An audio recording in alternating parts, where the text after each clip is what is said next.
수학 통계 및 실습 강의를 시작하도록 하겠습니다.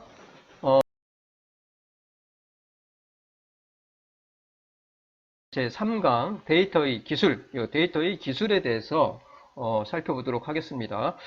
데이터 기술이라는 것은 계량화와 시각화 두 가지가 있다고 말씀을 드렸는데, 일단 시각화, 즉 그래프를 통해서 우리가 데이터를 기술하는 방법에 대해서 살펴보고요.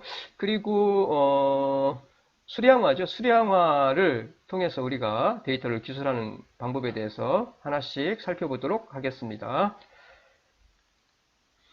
일단 우리가 자료를 분석하는 시점인데, 데이터의 기술이라는 것은 결국 자료 분석이라고 말씀을 드렸어요.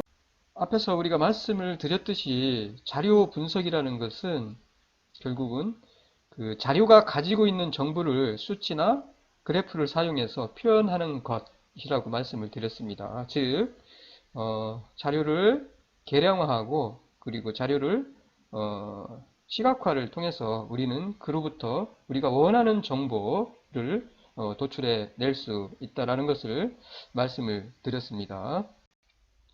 그래서 이와 같이 우리는 자료를 분석을 할 때 그 시점은 첫 번째가 변동이라고 그랬어요. 이 변동을 통해서 흩어진 정도를 가지고 우리가 어떤 자료에 대해서 보면 되고요. 그 다음에 두 번째, 방금 전에 설명드린 그룹 간 비교입니다. 그룹 간 비교. 자, 분포를 우리가 어떻게 알아요? 히스토그램이나 상자 수염도죠. 이 히스토그램이나 상자 수염도를 어떻게 그려서 그 분포를 보시면 된다고 그랬어요. 분포. 그 다음에 좌우대칭인지 아닌지를 보시면 된다고 그랬고요. 그 다음에 봉우리가 몇 개인지, 봉우리가 하나인지, 봉우리가 두 개인지를 보시면 되고요. 해서 우리는 서로가 비교를 하시면 돼요. 상자 수염도도 마찬가지죠. 이 모양을 통해서 흩어진 정도 알 수 있고요. 그 다음에 수염의 길이, 그리고 자료가 어디에 집중되어 있는지, 보시면 된다고 그랬어요. 자료가. 이와 같이 어떻게 그룹 간 비교를 할 때는 히스토그램으로 혹은 상자 수염도를 그려서 표현을 통해서 우리는 분포를 어떻게 파악을 할 수가 있다. 즉 자료를 분석할 수 있다. 히스토그램과 상자 수염도를 그려서 그로부터 우리는 어떻게 그 그룹 간의 특성, 그룹이 가지고 있는 정보를 우리가 읽어낼 수 있다, 파악할 수 있다라는 것을 지금까지 설명을 드렸고요. 그리고 이어서 세 번째, 변수 간의 관계입니다. 자료 분석의 시점에서 첫 번째, 전체의 변동을 통해서 분석을 하고, 두 번째, 그룹 간 비교를 하고, 세 번째, 변수 간의 관계를 보는 거예요. 서로 간의 변수 사이에 관계가 있는지 없는지에 대해서 우리가 이 관계를 보면 돼요. 이 방법에 대해서는 이어서 계속 세 번째 보도록 하겠습니다. 그래서 세 번째, 변수 간의 관계를 통해서 우리는 그 변수 사이에 관계가 있는지 혹은 없는지를 파악을 하는 겁니다. 자, 보시는 바와 같이 이거예요. 복수 변수의 관계를 탐색하는 것이 뭐예요? 변수 간의 관계를 보는 거예요. 관계입니다. 관계를 탐색이죠. 탐색. 복수 변수 간의 관계죠. 서로 간의 그 관계가 있는지 없는지, 서로 영향을 주는지 받는지, 그 관계를 탐색하는 겁니다. 세 번째가. 자, 이 변수 간의 관계는 무엇을 가지고, 어떤 걸 가지고 파악을 해요? 첫 번째, 두 변수예요. 변수나 별량이나 같아요. 두 별량의 히스토그램을 그려서 우리가 파악할 수 있고요. 그 다음에 두 번째는 산푸드예요. 산푸드. 이거 산점도라고도 해요. 점으로 그리기 때문에 분포에서 이거 흩어진 정도, 점이 흩어질 산에다 포죠. 흩어질 포 해서 산푸드인데, 그냥 점으로 그리기 때문에 점이 흩어진. 그래서 산점도라고도 합니다. 산점도. 똑같은 얘기예요. 산점도. 이렇게. 그 다음에 산포도 혹은 산점도 행렬을 통해서 우리가 여러 그룹의 두 변수 사이의 그 관계를 파악을 할 수가 있습니다. 대표적인 건 이 히스토그램 3포드예요. 우리 변수 간의 관계를 볼 때는. 그려보면 알아요. 그 관계, 시각적으로 우리가 바로 알 수 있어요. 서로가 관계가 있는지 없는지를.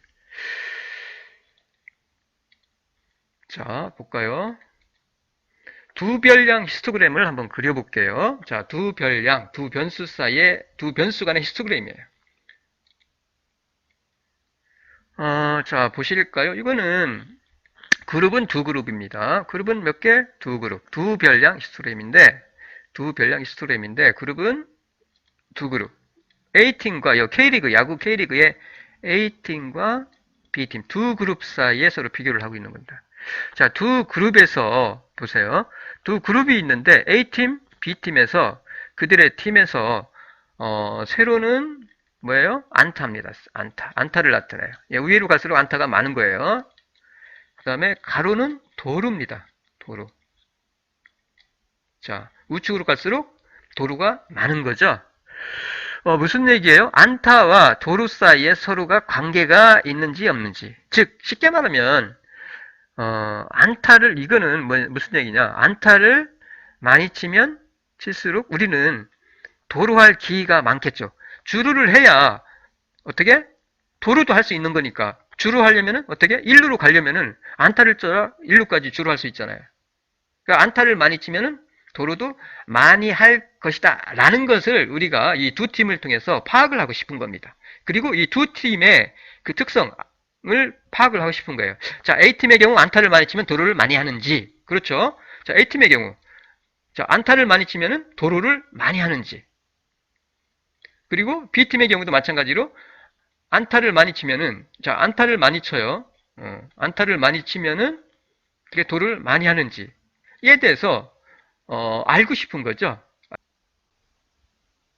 자, 이와 같이 우리는 A팀과 B팀에서 안타와 도루 사이의 그 관계를 파악을 할 수가 있습니다. 그리고 이로부터 우리는 A팀의 특성과 B팀의 특성, 그 정보를 알아낼 수 있다는 얘기예요. 자, 먼저 A팀의 경우를 한번 보실까요? A팀의 경우는 이 경우는 보시면은 안타를 아주 잘 치는 경우죠. 안타 보면은. 그런데 도루는 그렇게 많지가 않죠. 도루는 이 정도니까. 그런데 A팀 중에서 이 선수들, 요 그룹은 어떻게? A팀 중에서도 요 그룹은 어떻게? 요 선수들은 안타도 잘 쳐요. 안타도 6개 치고 6개 쳐요. 주당 예를 들어서. 그리고 도루도 많아요. 도루도 잘하다는 뜻이죠. 여기까지니까. 자, 안타도 잘 치고 도루도 잘하는 선수가 요 A팀에 있다는 얘기죠. 이렇게. 그런데 보시면은 B팀은 안타는 여기까지니까 보세요. 여기까지니까 어떻게? 안타를 잔치 이 그룹이죠. 요 B팀에서 요 선수들은 뭐예요? 안타를 도루를 진짜 잘해. 그죠? 여기까지니까 막 도루 9개씩이니까. 뭐예요? 그런데 안타는 잘 못 쳐. 이 얘기 뭐예요?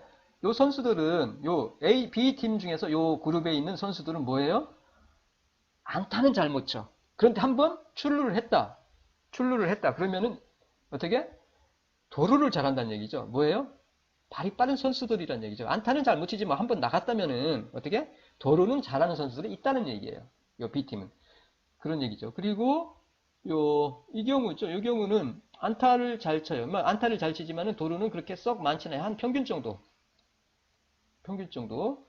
안타는 잘 쳐요. 어느 정도. 하지만 도루는 평균 정도 한다는 걸 알 수 있죠. 확연히 이 두 그룹의 모양이 다르다는 것 보세요. 모양이 다르죠? 달라요. 이렇게 모양이. A팀과 B팀의 특성이 이 모양으로부터 우리가 이 그래프의 히스토그램의 그래프로부터 모양이 다른 것으로부터 뭐예요? 어떻게? 서로 A팀과 B팀의 특성이 다르다는 얘기죠. 그러니까 A팀은 대부분이 안타 잘 쳐. 보세요. 안타 잘 치잖아요. 평균 6개 치니까. 평균적으로 6개 치니까.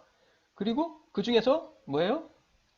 그 중에서 안타도 잘 치고 도루도 잘하는 선수가 있다는 얘기, A팀이.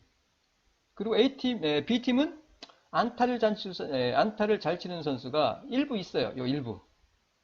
A팀에 비해서는 안타를 대부분 잘 못 쳐요. 자, 이 부분보다 낮잖아요. 낮아요. 그리고 발 빠른 선수가 있다는 거. 안타는 못 치지만 도루로 잘하는 선수가 있다는 거. 이 A팀과 B팀을 전력을 비교했을 때 어느 팀이 훨씬 우수해? 안타도 잘 치고, 보세요. 안타도 잘 치고, 도루도 잘하는 선수 있고요. 그리고 일반적으로 A팀은 전체적으로 안타를 아주 잘 쳐. 타율이 높다는 얘기죠. 우수해. 근데 B팀은 A팀에 비해서 상대적으로 안타가 어떻게? 잘 못 쳐. 타율이 낮다는 얘기죠. 그리고 A팀은 안타도 잘 뛰고 도루도 잘하는 선수가 있고요. B팀은 도루는 잘하지만 안타를 잘 못 쳐. 전력으로 봤을 때 어느 팀이 우수해? A팀이 훨씬 우수하다는 것을 우리가 요 그래프를 통해서 히스토그램을 그려서 알 수 있죠. 그리고 두 별량 사이에 안타와 도루 사이의 관계를 알 수 있죠. 대체적으로 어쨌든 안타를 잘 쳐야 A팀 같은 경우 안타를 잘 쳐야 도루도 많이 한다는 걸 알 수 있어요. 근데 B를 가지고는 그 관계를 정확하게 우리가 읽어낼 수가 없어요. 도루 많이 하지만 안타 많이 못 치니까. 근데 여기까지 보면은 그 관계가 어느 정도 인정이 되는데 요 위에 보시면 여기서는 그렇다는 얘기죠. 그래서 어쨌든 안타와 도루 사이에는 어떤 관계가 있다라는 것을 어렴풋이나마 요 그래프를 통해서 우리가 파악할 수 있다는 얘기입니다. 자, 삼푸를 통해서도 우리는 볼 수 있어요. 이거 홈런과 삼진 사이의 관계예요. 어떤 선수에 따라서 홈런을 치려고 의식을 하다 보면은 너무 휘두르다 보니까 어때요? 삼진을 당하는 경우가 많죠. 그래서 실제로 그렇습니다. 평균적으로 내보면은 삼진 많은 선수가 홈런을 많이 쳐요. 대부분. 하지만 삼진 많이 당하지 않으면서 홈런을 많이 치는 선수, 우수한 선수죠. 아주 그런 선수도 있죠. 물론 에이스. 하지만 일반적으로는 이 홈런 사이, 각각의 선수들의 삼진과 홈런 사이의 그 관계를 나타내는 겁니다. 그래서 홈런과 삼진 사이의 관계. 요 보시면은 우리가 요 관계를 대충 알 수 있겠죠. 보세요. 보시는 바와 같이 자 홈런이 많으면은 어떻게 삼진도 많이 당한다는 거. 자 홈런 수가 작으면은 삼진도 작다는 거 이렇게 알 수 있겠죠. 그래서 보시면은 두 변수 사이에 자 삼진과 홈런 사이에 관계가 있다라는 것을 대략적으로 우리가 알 수 있습니다. 자, 이어서 3포도 예, 다시 더 보실게요. 산정도라고도 하고요. 3포도라고도 합니다. 스캐터 플랫이에요. 자, 보시면은 첫 번째 다시 한번 설명드립니다. 두 변수에 흩어진 정도의 형상을 동시에 보기 위한 그래프가 바로 산점도 3포도예요. 그래서 관측 대상 각각의 위치와 그 두 변수 간의 관계의 그 정도를 우리가 산점도, 산포도를 통해서 볼 수가 있어요. 이 선수의 아까 말씀드렸던 홈런 수와 요거는 홈런 수와 이 삼진 수를 나타내는 거죠. 이 선수의 이렇게 관계가 대충 앞에 설명드렸듯이 있다는 걸 알 수 있고요. 그 다음에 요 옆에 요 그래프는 환율과 이게 환율이에요. 1달러 얼마? 500원, 700원, 900원 실효 환율입니다. 를 나타내는 겁니다. 환율과 그 다음에 수출 수량 사이 지수입니다. 이런 지수 수량의 관계를 갖다가 보고 있는 거예요. 자, 지금 뭐예요? 환율과 수출 수량 사이에 어떤 관계가 있는지 없는지를 알고 싶은 거죠. 이 그래프는. 일반적으로 환율이 올라가면은 우리가 수출하는 상품의 가격이 상대적으로 외국인 입장에서 봤을 때 내려가는 거니까 가격이 내려가면 당연히 외국에서는 가격이 우리나라가 수출하는 상품의 가격이 싸지니까 수입을 많이 하겠죠. 즉 수출이 늘어나겠죠. 환율이 올라가면 수출이 어떻게 증가한다라는 것을 실제로 이 그래프를 통해서 보고 싶은 거예요. 산점도를 통해서, 산포도를 통해서. 보시면은 환율이 900원일 때 이 정도 수출이 됐어요.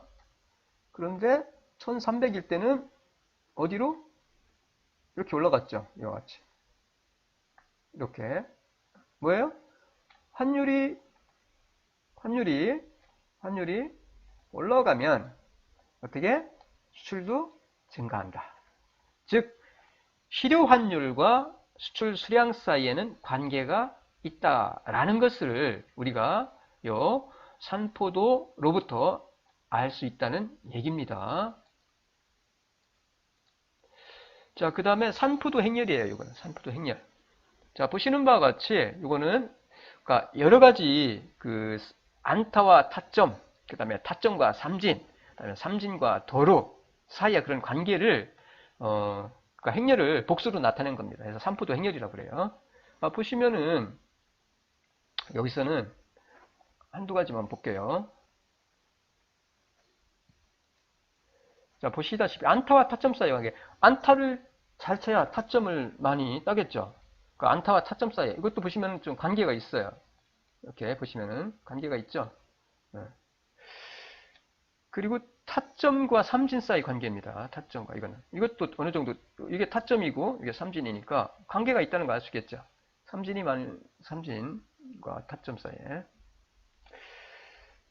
그다음에 안타와 타점, 이 정도로 할까요? 어쨌든 이와 같이 안타와 타점, 그 다음에 요거는 안타와 삼진, 그 다음에 요거는 안타와, 요 안타죠, 이거 안타고, 뭐예요? 이거는 도루죠, 도루. 도루. 그 다음에, 요 타점과, 요거는 타점과 안타고요. 그래서 이와 같이 우리가 어떻게 두 변수 사이, 두 별량 사이에 관계가 있는지 없는지에 대해서 어떻게 해요? 그래프를 그려보면 돼요. 히스토그램 혹은 가장 대표적인 거, 요 산포도, 산점도를 그려서 우리가 파악을 할 수가 있습니다. 그 다음에 네 번째가 요 시점 변화를 파악하는 거예요, 우리가. 자료 분석에서. 자료 분석의 시각에서 네 번째가 시점 변화를 통해서 우리가 그 자료의 특성을 우리가 파악하는 거죠. 즉, 무슨 분석? 시계열 분석입니다. 시계열 분석. 시계열 분석. 자, 시계열이에요. 시계열이니까 시간의 흐름에 따라서 어떤 그 정보를 분석하는 거죠. 그 특징을 분석하는 거예요. 그래서 시계열 정보. 자, 시간적 변화를 우리가 알 수 있어요. 어떤 대상의 시간의 흐름에 따른 변동을 관측을 하여 얻어진 자료에 의거하여 그 변동의 원인, 자, 시간의 흐름에 따른 변동을 관측하는 거죠. 그 변동이 어떤 변동, 어떻게 바뀌는지, 그 흐름이, 그 흩어진 게 어떻게 바뀌고 있는지, 그 변동을 관측을 통해서 우리가 얻은 자료에 의거해서 뭐예요? 그 변동의 원인을 해명을 하고, 왜 그렇게 변동하는지, 그 변동의 원인을 해명을 하고요. 그리고 미래를 예측하기 위한 분석, 이게 바로 시계열 분석입니다. 그리고 변동의 분류, 흩어진 정도의 분류죠. 그 변화의 그 분류인데, 변동. 가장 대표적인 게 경향, 트렌드죠, 트렌드. 두 번째가 주기성을 봐요, 주기성. 그 사이클이죠, 사이클, 주기성. 그 다음에 세 번째가 계절성, 계절에 따라서 달라지는 게 있어요, 자리에 따라서. 그 다음에 기타 등등이 있습니다. 하나씩 한번 볼게요. 어려운 거 없습니다.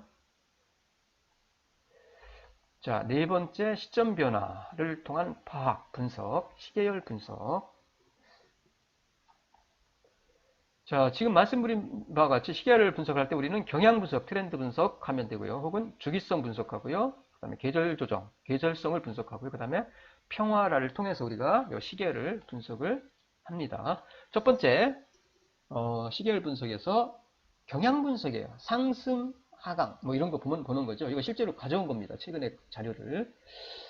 경향 분석인데 이거 코스피입니다. 코스피에 최근에 요 코로나 사태 이전부터 시작해서 요거를 지금 제가 주가 지수를 증권거래소에서 가져왔는데 보시면은 경향 분석이에요. 그래프 그리시면 돼요. 이렇게 트렌드를 곡선 그래프 그리시면 됩니다. 자, 보시면 2019년 3월 21일 2200 정도 됐어요. 요게 유지가 되다가 조금씩 떨어졌어요. 2019년까지. 경기가 계속 사실은 2008년에 세계 금융위기, 미국에서 시작된 서브프라임 모기지 사태로 인해서 경기가 뚝 떨어졌다 회복했다가 그 이후에 지속적으로 사실은 세계 경제가 위축이 되면서 이와 같이 주가가 하락되어 왔습니다. 최근에까지 계속. 그리면서 약간 회복을 사실 작년 8월부터 회복해 왔습니다. 주가지수가 회복되다가 뭐예요? 아시다시피 코로나죠. 코로나 사태로 인해서 뚝 떨어집니다. 이거같이. 지금 뚝 떨어졌죠. 정부가 돈도 풀고 하는데 사실은 지금 아주 어려운 상황에 처해 있습니다. 이와 같이 어떻게? 경향이죠.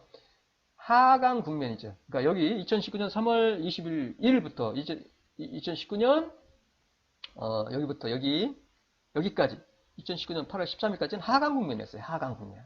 그러다가 상승 국면으로 돌아섰어요. 그 이후에 2019년 8월 13일 이후에. 그러다가 어떻게 됐어요? 코로나 사태로 인해서 뚝 떨어지죠. 즉 급격한 하강 국면을 우리가 지금 막고 있는 거예요. 막고 있는 겁니다. 이와 같이 어떻게? 경향을 분석합니다. 트렌드, 그 흐름. 이로부터 우리는 앞으로 왜 그런지, 그 원인이 어디에 있는지, 그리고 앞으로 이 경향이, 트렌드가 어떻게 움직일 건지를 예측할 수 있다는 얘기죠. 이 정도 하면 될 것 같아요. 트렌드 분석은. 뭐 어려운 거 없습니다. 이렇게 그래프 그려보시면 돼요. 우리가 알 수 있잖아요. 대략. 현재가 상승 국면인지 하강 국면인지 알 수 있잖아요. 현재는 어때요? 코로나 사태 하강 국면. 하강하는데 여러분 어때요? 주식 어떻게 할 거예요? 이렇게 우리가 그래프를 그려서 트렌드 분석을 통해서 우리가 의사결정을 할 수 있다는 얘기예요. 필요한 정보를 얻어낼 수 있다는 얘기죠. 자, 이어서 두 번째가 뭐였죠? 두 번째가 주기성 분석이에요. 즉 순환 사이클 분석입니다. 사이클. 경기 순환 분석이라고 이거는 우리가 경제학에서 일반적으로 배우는 건데 첫 번째가 콘트라 TF 이거는 장기 순환입니다. 장기 순환. 장기 경기 순환이에요. 이거는 45년에서 65년 정도. 그러니까 45년에서 65년 요 정도 기간을 두고서 이게 사이클이 떨어졌다 올라왔다 내렸다 이게 사이클이죠. 주기성이죠. 주기. 45년에서 65년 요 간격을 두고 어떻게 경기가 장기 경기입니다. 장기 경기가 움직인다는 얘기예요. 그 다음에 두 번째는 요 쿠즈네츠인데 이건 설비 투자. 설비 투자. 그 다음에 주글러드 설비 투자인데 설비 투자는 10년 혹은 20년 간격으로 이게 점점 짧아지고 있어요. 기술이 발전하면서 그 다음에 빠르게 기술이 발전하고 그리고 이 혁신이 빠르게 이루어지면서 점점 요 사이클 주기는 짧아지고 있습니다. 사실은 업종에 따라서 업태에 따라서 요 20년 정도 걸리는 것들이 있고요. 설비 투자가 그 다음에 최근에 사실 요것보다 더 빠른 것도 있어요. 사실은 반도체라든가 이런 것들은 사실은 10년 주기가 아닙니다. 이건 일반적인 산업을 말하는 거고요. 제조업 일반적인. 그래서 이와 같이 어떻게 이런 20년을 주기로 보세요. 20년을 주기로 이렇게 20년을 주기로 움직이는 거예요. 사이클이죠. 떨어졌다 올라왔다 이 사이클이 움직인다는 얘기예요. 사이클 파동이. 주글러는 10년 사이죠. 10년 이렇게 간격으로. 그 다음에 키친 파동은 이거 재고 투자입니다. 재고 투자에 따라서 재고 투자가 한 40개월 정도 된다는 얘기예요. 파동 이렇게 40개월을 간격으로 해서 이게 파동 즉 사이클이 움직인다는 얘기예요. 그러면 우리가 어떤 의사결정 주식 투자를 하거나 혹은 어떤 투자를 할 때 그 파동을 우리가 알면은 어떻게 그 파동에 따라서 예를 들어서 설비 투자가 증가한다는 얘기는 뭐예요? 투자를 한다는 얘기는 뭐예요? 지금 바닥이다. 떨어졌어. 그럼 현재 우리가 여기에 있어. 그럼 앞으로 설비 투자는 증가할 것으로 볼 수 있죠. 설비 투자가 부족해. 경기는 앞으로 좋아질 거야. 그러면 설비 투자는 분명히 일어날 거예요. 파동에 과거의 경험에 의해서. 그로부터 우리는 어떻게?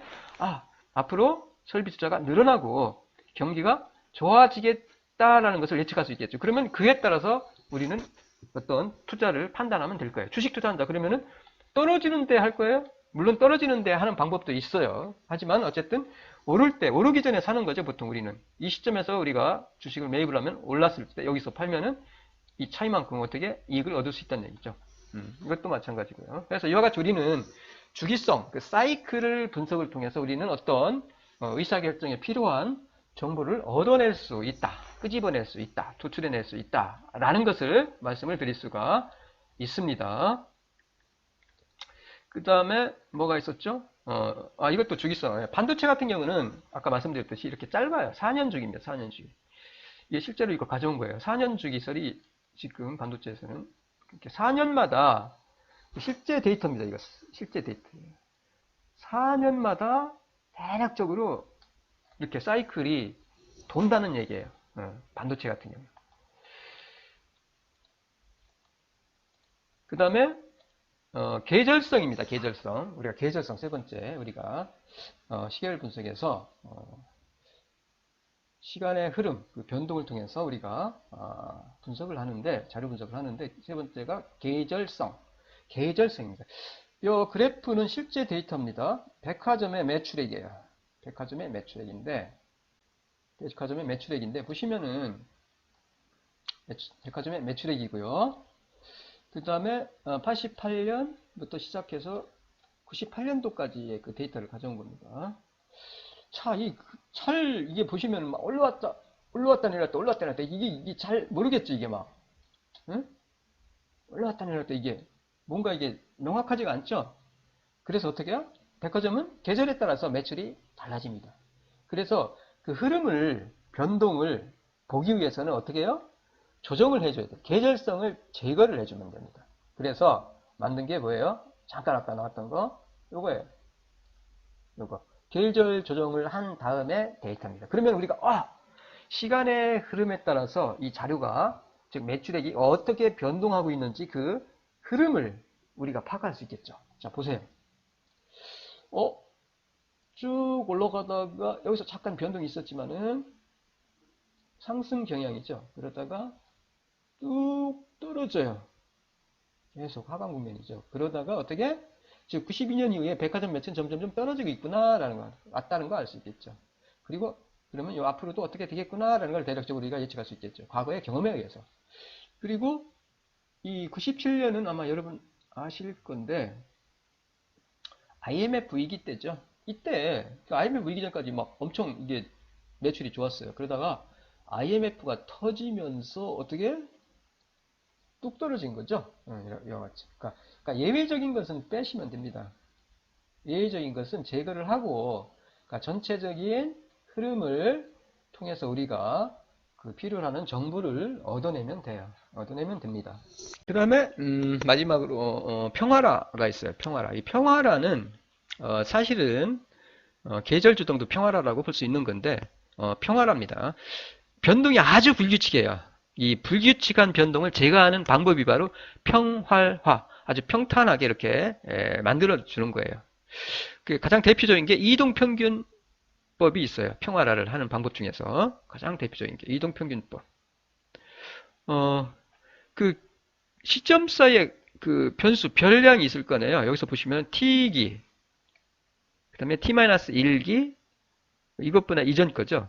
그 다음에 t-n 플러스 1기, 뭐 이런 식으로 해서 그 기간 사이에 그 몇 개의 기간, 뭐 1기부터 뭐 예를 들어서 3기까지, 4기까지 그 기간 사이에 값을 갖다가 평균을 내주는 겁니다. 이동하면서 하나씩, 시점 하나씩 이동하면서.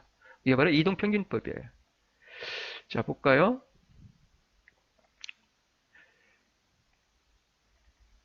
자, 1995년도에 주가지수입니다. 실제로 주가지수인데 이거 실제로 가져온 건데 대략적으로 보시면은 이거는 그냥 그 월별 주가지수 값입니다. 근데 평활화를 하는 거예요. 이거를 갖다가 어떻게 평활화를 하는 거예요.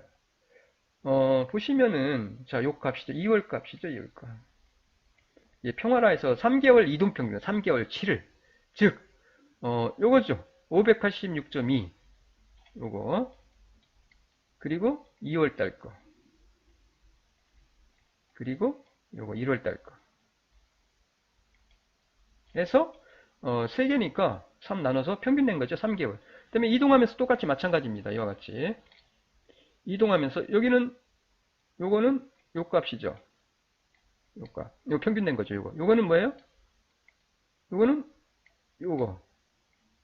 그 다음에 요거는 마찬가지로 요거. 이렇게 하나씩 이동하면서 어떻게 해요? 평균을 낸 거예요. 평균을. 즉 이와 같이 이동하면서 평균 내시면 돼요.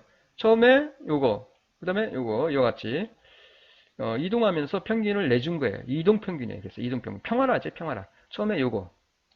네, 두 번째, 요거는 요거. 그다음에 요거는 세 번째는 여기서부터죠. 이렇게. 여기까지.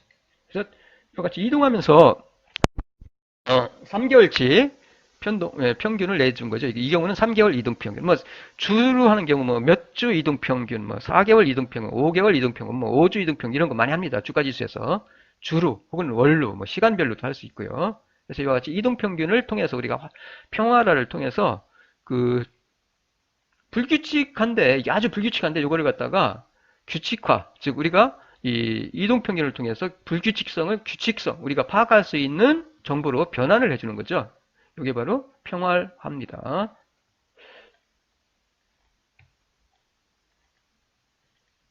자, 이거를 제가 월별이고요. 이거는 월별 주가지수. 그러니까 평활화 하기 전에 좀 불규칙하죠. 올라갔다 떨어졌다 이게 좀 심해요. 근데 이거를 3개월 이동평균으로 나타내면 어때요? 그 흐름을 그래도 어느 정도 규칙성을 우리가 읽어낼 수 있죠. 아, 올라가다가 하강, 상승하다가 떨어지고 있네 라는 거 알 수 있겠죠. 자, 그럼 앞으로 이게 떨어질지 오를지 과거의 데이터로부터 우리가 의사결정을 할 수 있겠죠. 그래서 이와 같이 우리는 시계열 분석, 시간의 흐름에 따라서 그 자료의 변동, 흐름을 파악을 통해서 우리는 우리가 필요한 정보를 얻어낼 수 있는데 방법으로는 말씀드렸듯이 뭐예요? 트렌드, 경향, 추세 분석이죠. 그리고 주기성을 보는 거예요. 주기성, 사이클인지 올라가고 뭐 어떤 기간에 따라서 올라갔다 내려갔다 이게 변동이 파동이 주기성을 띠는지 혹은 계절 조정을 해야 되는지. 그래서 계절 조정을 통해서 우리가 필요한 정보를 얻어낼 수 있다는 얘기고 그 다음에 평활화입니다. 평활화. 가장 대표적인 게 이동평균이에요. 해서 시계열 분석 즉 흐름, 시간의 흐름에 따라서 자료의 그 변동이 어떠한지를 시각화를 통해서 우리가 그래프를 그려서 곡선 그래프를 통해서 얻어낼 수 있다, 파악할 수 있다라는 것을 설명을 드렸습니다. 자, 이상이고요.